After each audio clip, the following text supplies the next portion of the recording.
Prison psychology refers to the study of clinical mental health within correctional facilities and the psychological effects of imprisonment.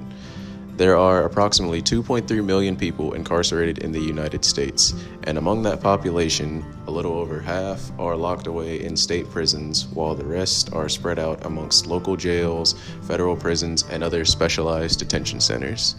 According to an article written for Monitor on Psychology, 10 to 25% of incarcerated individuals suffer from a serious mental illness compared to only 5% within the general U.S. population. One of the most well-known studies related to prison psychology is the Stanford Prison Experiment.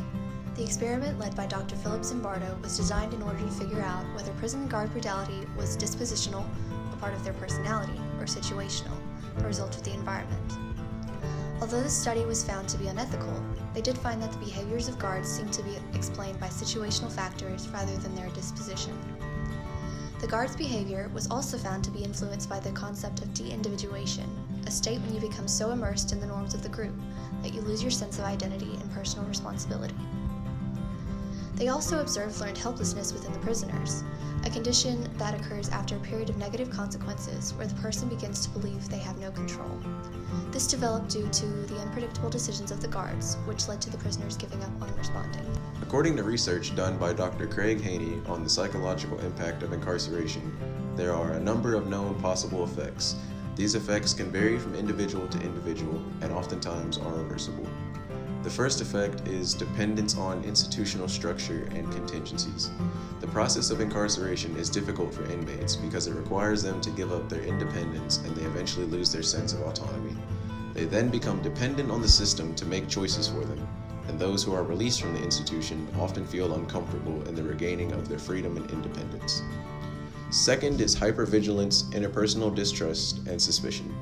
Due to the dangerous environment of prisons, inmates developed increased feelings of distrust and suspicion as a way to protect themselves while in prison. They may also try to appear tough to keep people at a distance. Third is emotional overcontrol, alienation, and psychological distancing. Inmates may develop a prison mask with which they attempt to show very little emotion. This can lead to chronic emotional flatness and emotional distancing from others. Fourth is social withdrawal and isolation. While incarcerated, most inmates believe that they are safer on their own and develop trust issues, causing them to lead isolated lives. In extreme cases, this behavior can closely resemble clinical depression. Fifth is the incorporation of exploitative norms of prison culture. As a means of survival, inmates adopt prison norms and values as their own, such as a sense of toughness, hypermasculinity, and a desire to exude dominance among other inmates. This can have a negative effect on interpersonal relationships both in and out of prison. Six is a diminished sense of self-worth and personal value. Due to the combination of environment and lack of control, inmates may develop a poor sense of self-worth and in some cases will begin to believe they deserve to be incarcerated regardless of the crimes committed.